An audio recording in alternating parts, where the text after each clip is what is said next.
안녕하십니까. 국무 1차장입니다.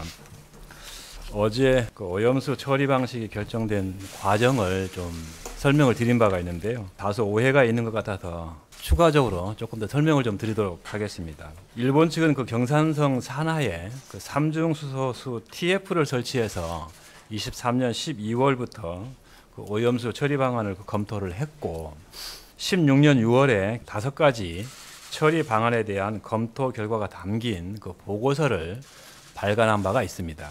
그 후 일본 경산성 산하의 자문기구인 알프스 소위원회가 16년 11월부터 이 5가지 처리 방안에 대한 조사에 착수를 했고 20년 2월에 권고안을 일본 정부에 제출하게 됩니다.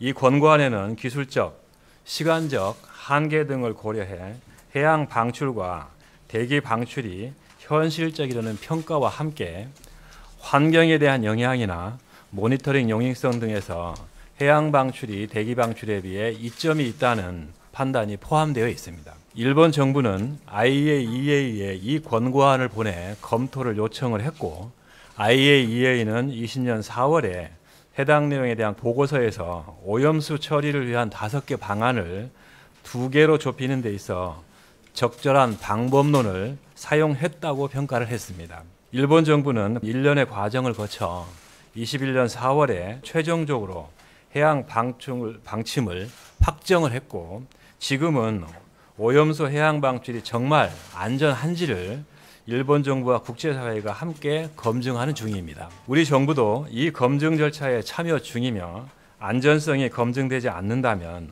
오염수 해양 방출에 반대할 것임을 여러 차례 말씀드린 바가 있습니다. 이처럼 처분 방식 선택 문제는 과거에 이미 논의가 완료되었습니다. 일부 언론 등에서 우리 정부가 일본의 처분 방식 결정 과정을 설명한 것을 두고 마치 일본 측을 대변한다는 등의 비난이 있는 것으로 알고 있습니다.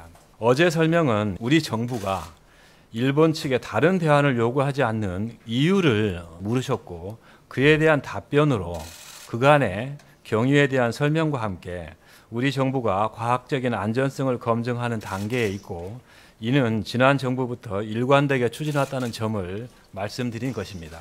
이와 같은 설명은 이미 결정된 사항임을 말씀드린 것이지 일본 정부를 옹호하기 위함이 절대 아닙니다.